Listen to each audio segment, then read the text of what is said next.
tarde, meu nome é Bianca, eu curso Direito Noturno, 7º período, turma 2, e a convite do professor Matheus, juntamente com o professor Romeu, em uma atividade interdisciplinar, eu venho aqui tentar explicar para vocês 2 temas. Um deles é os crimes contra o consumidor, contra a ordem pública e ordem tributária, e o outro é a diferença entre indulto, graça e anistia. Vamos lá? Para entender os crimes contra o consumidor, precisamos entender que há muito tempo o nosso direito ele é tipificado em lei, ou seja, as nossas normas são tipificadas, ou seja, são condutas previstas no Código. E a partir do momento em que nós temos um sistema capitalista e sempre crescente, temos que pensar na economia de forma geral, ou seja, temos que proteger o bem jurídico patrimonial.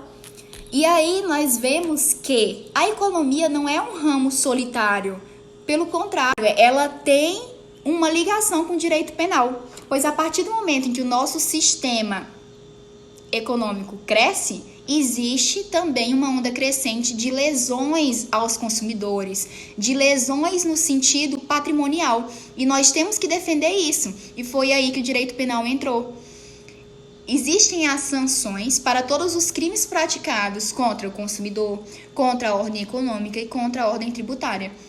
Temos o Código de Defesa do Consumidor, temos a Lei 8.176, que tem a ver com a ordem econômica, e a Lei 8.137, que tem ligação com a ordem tributária, sobre sonegações fiscais, sobre não apresentar documentos que são obrigatórios ou falsificar tributos para poder reduzir. Enfim, a partir daí existe um equilíbrio entre o bem patrimonial e o direito individual da pessoa, entre o direito penal e o direito econômico. Vamos para o nosso segundo tema, que é a diferenciação entre indulto, graça e anistia. E eu vou explicar um pouquinho para vocês. O indulto é um perdão concedido pelo presidente da República e que ele leva alguns requisitos. Como, por exemplo, você tem que ter um bom comportamento, você tem que ter um tempo já de prisão, um tempo esse equivalente à pena que você recebeu, claro. E se você tiver, por exemplo, doença grave, como você é tetraplégico, paraplégico, você é cego, precisa de cuidados especiais, ou você é uma mãe e sua criança ela tem menos de 14 anos, ou ela tem deficiência física e só tem você para cuidar dela. Então, é levado em consideração vários requisitos. E o indulto, em regra, é coletivo. São para crimes comuns e eles são dados após a sentença, após o trânsito em julgado da sentença. E a graça, em regra, a graça ela é solicitada. E está previsto no artigo 84 da nossa Constituição Federal, que é um perdão também concedido pelo presidente da República, só que a graça ela é de forma individual.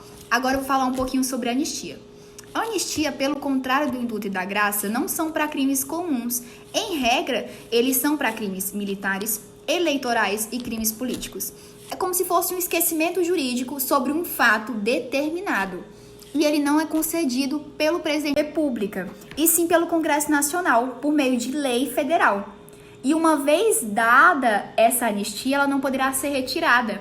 Por quê? Porque é uma lei, e você não pode revogar uma lei para poder prejudicar o réu. Você não pode retroagir para prejudicá-lo, só em benefício. Então, uma vez dada a anistia, dificilmente você vai retirá-la.